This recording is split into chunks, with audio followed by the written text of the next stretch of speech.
Hello and good afternoon in London. My name is Greg Leroy, the Executive Director of Good Jobs First, a nonprofit, nonpartisan group focusing on corporate and government accountability. And we're also piloted today by our Communications Director, Arlene Martinez. We'll have four speakers today. Phil Matera, our Research Director, is the mastermind of the original Violation Tracker as well as Violation Tracker UK. Anish Raghunandan is an Assistant Professor of Accounting at the London School of Economics, and he's been an avid user of the Violation Tracker data since it was first launched 6 years ago here in the US. Charlotte Lush works at Share Action, a group aligning progressive investor values, especially its workforce development initiative on high road labor practices.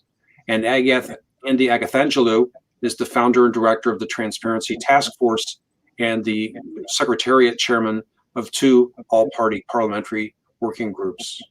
And with that, Phil Matera, please. Thanks, Greg.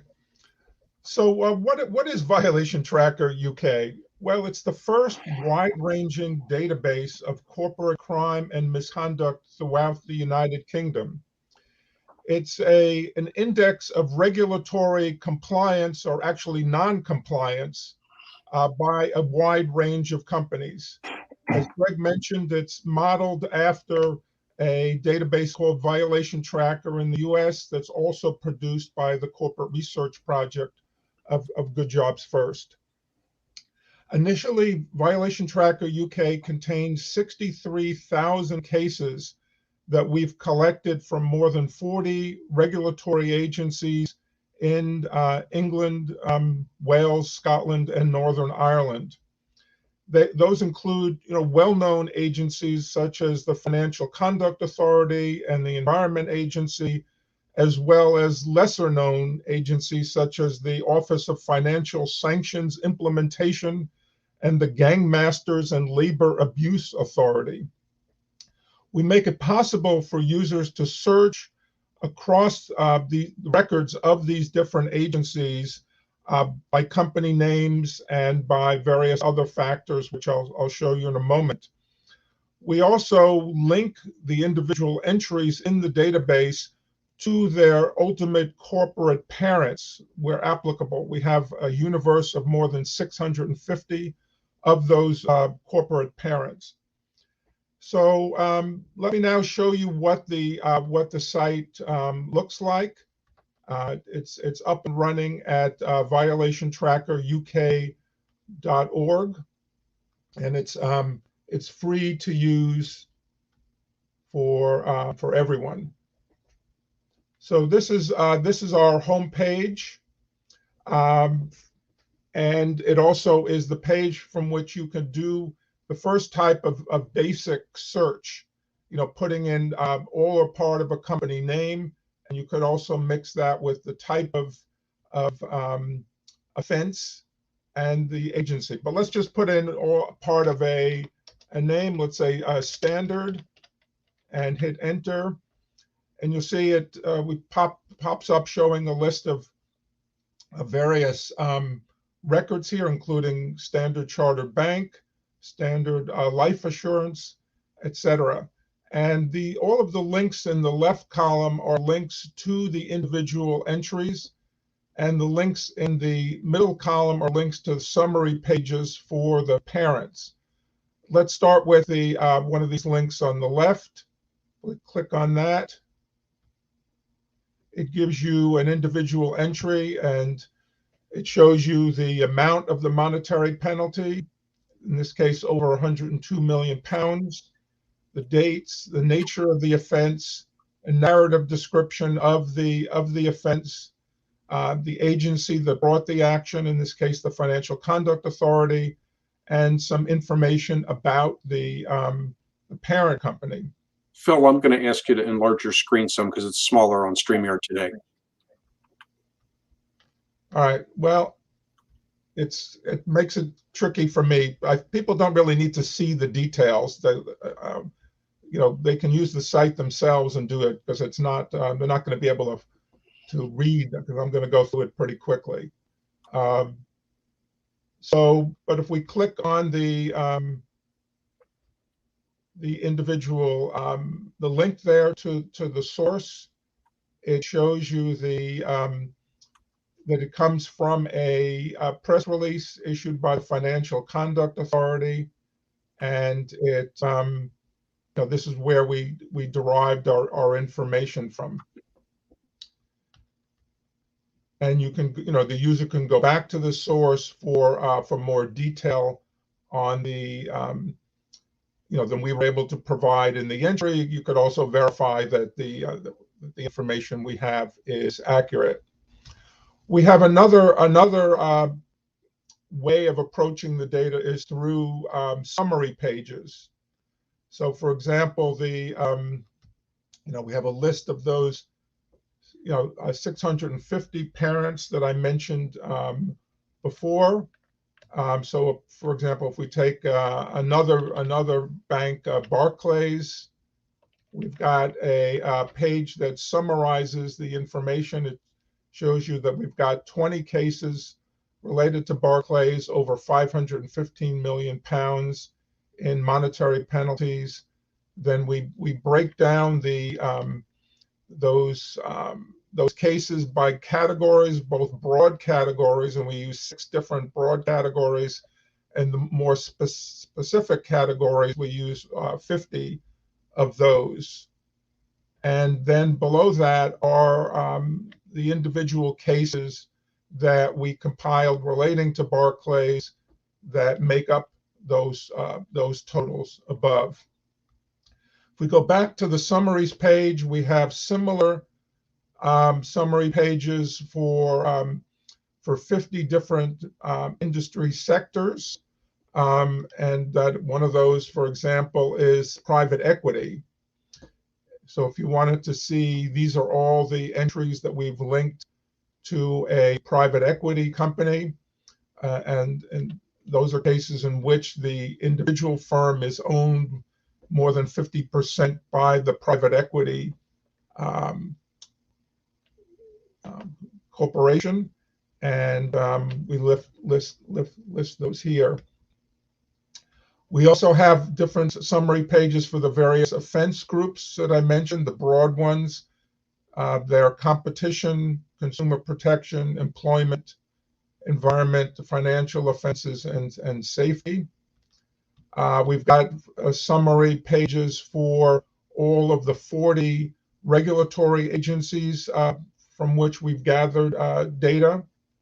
And we've got summary pages for the different countries in which the parent companies are headquartered, because we include not only parents in the UK, but parents headquartered outside the UK that have operations in the UK that were the subject of the penalty actions by the regulators. We also have a third way of getting at the information is by doing an advanced search, and we have a page here with lots of different options that you can mix and match, and including the company name, the amount of the monetary penalty, the agency, etc. A few other things that you should note is you could limit the search by the parent ownership structure. You could focus on only publicly traded firms or only privately held ones, even government ones. We even have some not-for-profit organizations represented in the data. You can do some geographic searches. You can limit the searches to companies for example, in Scotland, and you could also limit the search to the period of time in which specific prime ministers were in office. So obviously, there's a lot of different ways to get at the data. In addition to all these search features, we also give you some kind of ready-made findings on the data. For example, we have a list here on the summaries page of the parent companies with the largest penalty totals. And Airbus is at the top of that list because of a big bribery case. Nortel, which is no longer in business, but had a big pension case. But then here's Barclays again, along with Rolls-Royce, Lloyd's, UBS. Obviously, the big banks feature prominently in the data in terms of the monetary penalties. We also have a list by the parent industry sector. And in this regard, financial services at 4.5 billion has far and away the largest penalty total. Although you'll see that utilities, which is number 4 here, has $648 million in penalties, but has a lot more individual cases, 962, than any other industry sector. And this is mostly because of the private water companies that keep getting penalized over and over again for different kinds of environmental and consumer protection violations. A lot of their penalties are relatively small compared to banks. That's why their total is much smaller, but they seem to be breaking the rules a lot more frequently. And we also show you the largest individual penalties that make up those parent totals. So as I mentioned, Nortel had this large pension case. These abbreviations refer to the agency. So TPR is the pensions regulator. The Airbus case was from the Serious Fraud Office, etc. So I'll stop there. You can use the site yourself to to do your own searches. We in terms of what comes next, we plan to keep this updated as frequently as we can, particularly with major cases. We also want to expand the coverage to other areas. If we're missing any agencies, let us know. We also want to add some information on other kinds of court actions, particularly these cases that I believe you call kind of group claims in the UK, or what we in the US call class actions. And we want to reflect as much as possible the broad range of corporate misconduct. But again, we're always limited to cases which have been fully resolved and can be documented.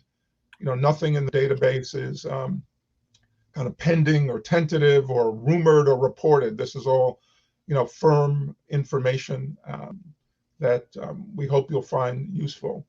The U.S. violation tracker is widely used by many different types of people, by campaigners, by journalists, by public officials, even by people in business checking out their own companies or their competitors. So I'll end there, and I'll be happy to answer any questions during the Q&A. Thanks very much, Phil. And next we'll hear from Professor Raghunandan from the London School of Economics. Hi, so I'm, as Greg said, I'm Dr. Anish Raghunandan. I am a faculty member at the London School of Economics, and I'm one of the most avid users of Violation Tracker in the US. And I've already started using the UK data, and I'm going to show you a couple of interesting things that I can that you can kind of do with the data. So my goal is really to show some work that's academic in nature, given who I am, but something that I also hope will be relevant to practitioners, to investors, to campaigners, to anyone interested in kind of regulating ESG issues, especially.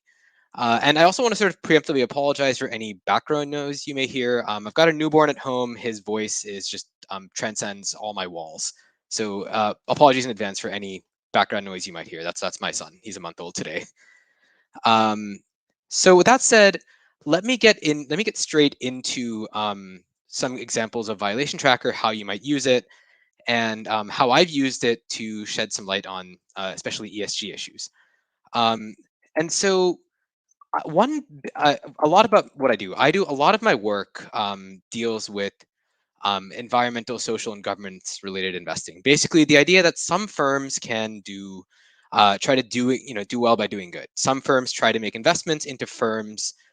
Some mutual funds, some investment products try to make investments into funds or into firms that they claim to be ethical, right? These firms that supposedly treat their employees better, treat the environment better, have better corporate governance structures, are more honest. Everyone kind of has their own definition of ESG, but when it comes down to it, if I as the end user, I especially as a millennial, want to put my money where my mouth is and try to invest in these products, I'm kind of stuck traditionally, but and I sort of have to just trust that the mutual funds and that the investment products that claim to actually provide ethical products and claim to invest in ethically oriented funds actually do this. And historically, what these funds have done is to say, we're going to invest in firms that have these higher ESG scores. So for anyone who needs some context, there are a lot of data vendors that come up with these kind of black box, nebulous measures of which firms are good and which firms are not. And all of these methods are sort of proprietary. And so what I try to do in some of my research, and why I think this is policy relevant, is to really figure out, okay, are the firms that these ESG investors are buying, are they actually the good firms? And this is where a violation tracker comes in. Because the way I see it, and the way I would argue that the most fundamental way to measure how a company treats its workers is to look at its compliance history. Does the company have a history of not paying its workers fairly? Does the company have a history of, for example, creating an unsafe workplace for its employees? This is all stuff that ESG ratings don't seem to actually cover, but that Violation Tracker actually does. So if you want to actually invest in make these kinds of ethical investments, it's worth knowing that on average, the average ESG fund, the average ethical investment fund, is actually picking stocks that treat employees worse and have a higher rate of environmental violations, right? And this is sort of something that's quite timely, especially in the UK setting. If you think about what happened with, for example, the Boohoo scandal last year, where Boohoo was something that most ethical investment products in the UK held, and the reason that Boohoo was deemed to be an ethical firm before these issues was simply on the basis of these voluntary statements it put out. Boohoo basically said, "Hey, we're a good firm." A lot of these data providers didn't really push any further, probe any further, and so it suddenly just became common knowledge, rightly or wrongly, that Boohoo was a good firm. If you actually look at the data, you probably could have predicted that there were going to be issues. And so this is something where Violation Tracker really comes in. Violation Tracker is a way to take hard objective data on a company's actual compliance history. Um, if you want to actually figure out for example, how to regulate them, how to invest in them, how to engage with them as a lender, as a supplier, as a customer. Violation Tracker is a way to actually pull back the veil on these companies. How do they actually treat non-financial stakeholders? And I could go on and on about how I've used this kinds of in other projects as well. But I want to also highlight, in the interest of time, that the papers I'm showing you, right, the research I'm showing you is based on the US setting, right? So in the US, Violation Tracker has enabled us to sort of look into companies that are engaging in greenwashing and to sort of pull back the veil. And in the UK, it turns out we can probably do that as well. Because I can tell you that even just in the couple days I've had access to Violation Tracker, even though there's a lot more that can be done, we already know that just in looking at the FTSE 350 members in our data, violating firms tend to be less profitable, tend to underperform, and just as crucially, there's no correlation between commercial ESG ratings in the UK either and how companies are actually treating their employees or the environment.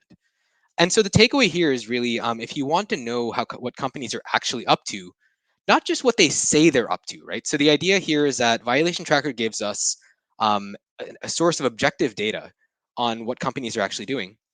If you want to know what they're actually up to, then check Violation Tracker. And of course, I could go on for hours. I'm an academic, but in the interest of time, I think it's probably best to hand it back over to Greg and the rest of the gang. So thanks for letting me do that. Thanks very much, Anish. Next, we'll hear from Charlotte Lush with the Workforce Development Initiative of Share Action. Thanks so much, Greg. I'm delighted to be speaking today at the very exciting launch of Violation Tracker UK. As recognition of the responsibility that businesses must play towards moving to a more sustainable future increases, greenwashing claims and corporate misinformation have unfortunately made it harder than ever to figure out fact from fiction. Companies are spending millions on presenting a public image of themselves as responsible global citizens. This includes claims to corporate social responsibility, philanthropic, and human rights initiatives. And while the purpose of a firm may be slowly changing to encompass stakeholder rather than the shareholder interests, when we look a little deeper, we can see that these claims are still little more than hot air. This is why initiatives like Violation Tracker are more important than ever. Because when left to their own devices, companies may report on how many plastic bottles they've recycled or how many women are on their board, but they won't tell you that they have multiple previous convictions for wage theft, health and safety violations, discrimination, or price fixing. These companies are some of the most trusted and well-respected brands on stock exchanges globally. But in fact, Violation Tracker has a database of hundreds of thousands of civil and criminal cases against these organizations with penalties of $724 billion. We at Share Action and the WDI recognize the increasingly pressing need for Violation Tracker's work. Both our programs share a mission to shed light on the areas of corporate oversight and misconduct that have been able to continue in the shadows.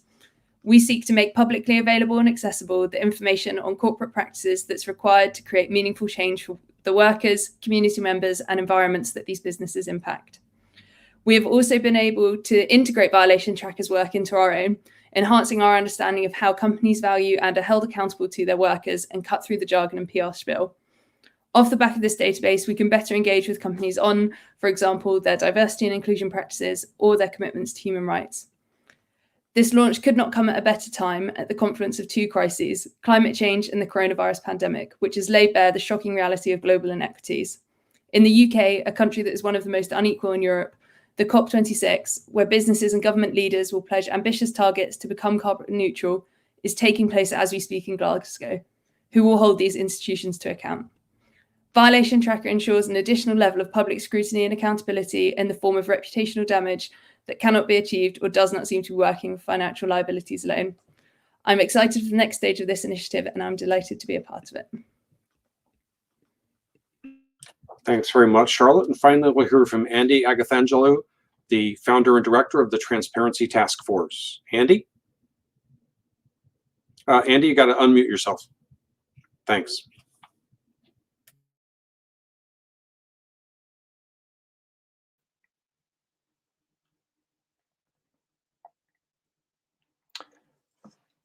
I'm delighted to be speaking today. Thank you very much for including me in this session. I'm going to be making 4 points, each based around particular quotations, each quotation telling a particular piece of narrative that relates directly to what Violation Tracker and Violation Tracker UK is all about. The first quotation is "Knowledge is power." That's been attributed to Sir Francis Bacon, the 17th century philosopher and statesman. Knowledge is power. It's a very, very popular and well-used quotation. It means such a great deal. And of course, it rings very true in relation to Violation Tracker because it contains a huge amount of very, very powerful data. But if I were able to somehow invent and get into a time machine and take myself all the way back to 17th century England and have a conversation with Sir Francis Bacon himself, I would love to have the opportunity to say to him, Sir Francis, your phrase "knowledge is power" is going to become well known right around the world. And I'm going to be using it on the 28th of October 2021 in relation to the launch event regarding Violation Tracker UK. And if you could please, Sir Francis Bacon, please add 2 other words to that statement, "knowledge is power."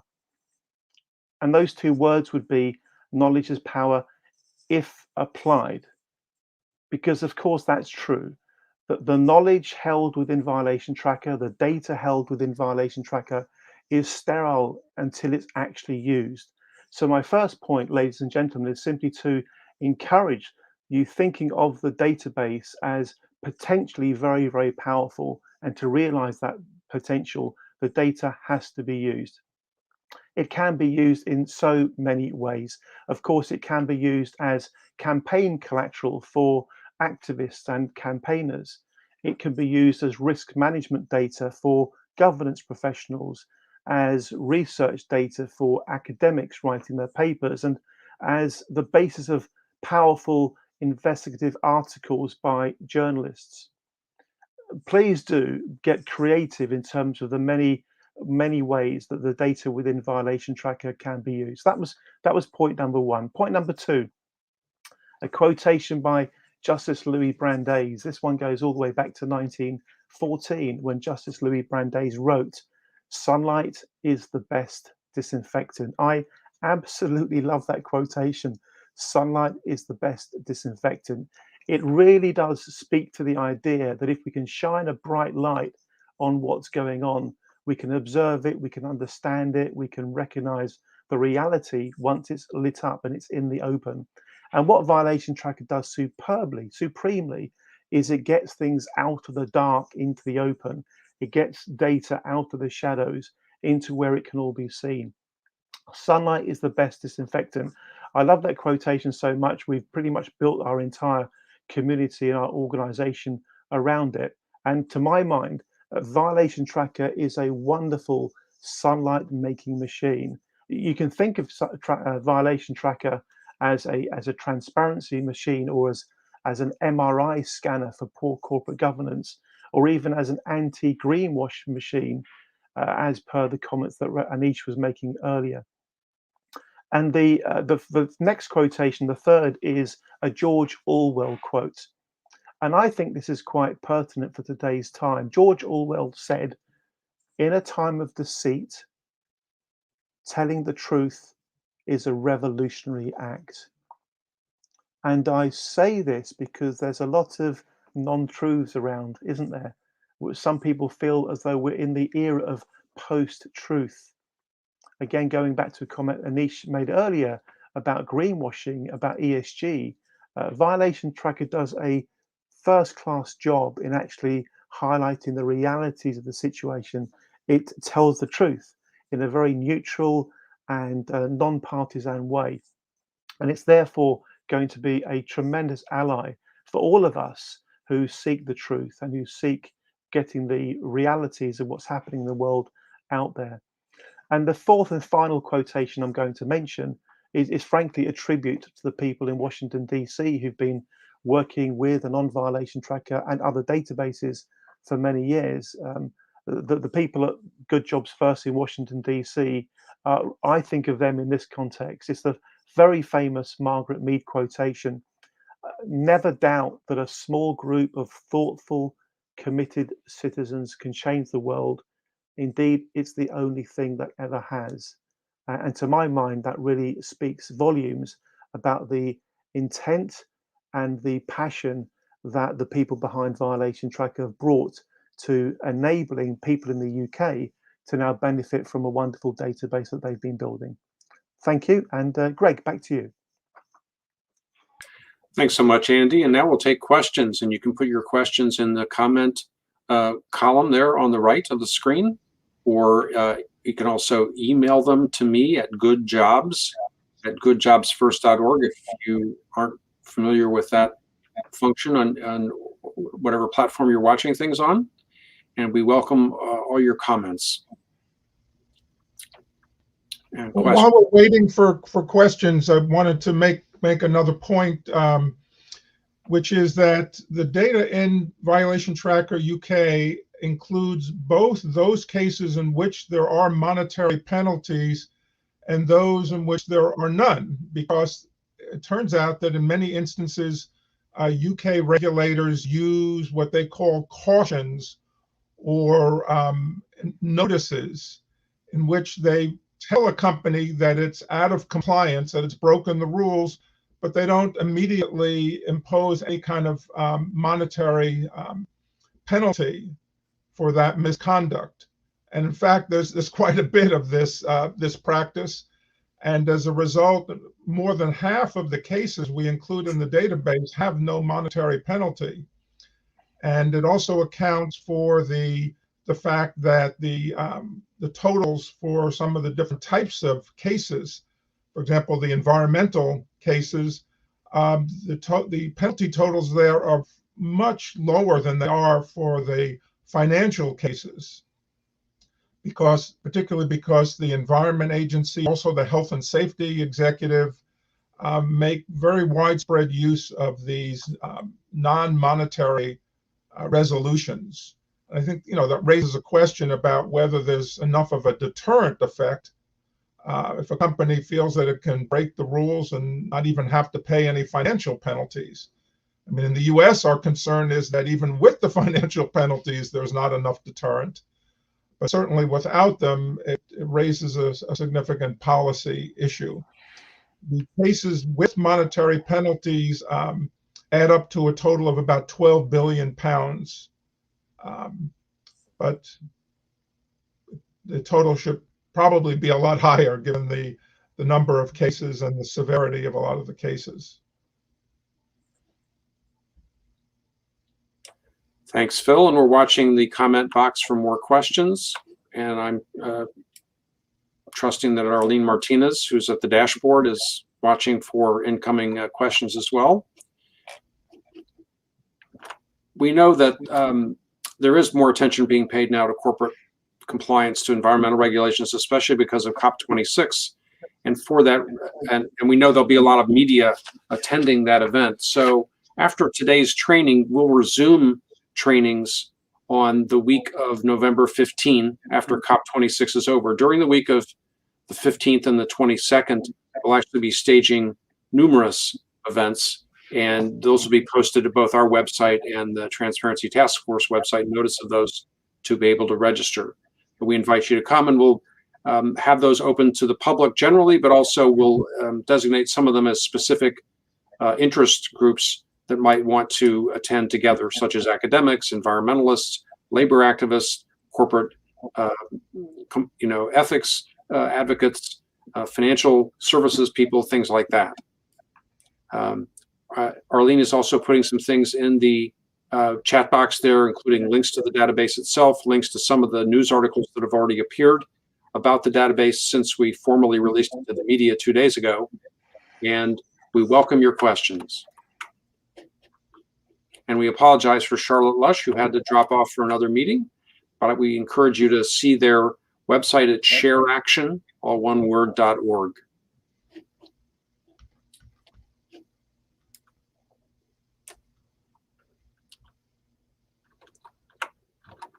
I know that some of the people attending today are not shy because I know some of you, so feel free to ask questions.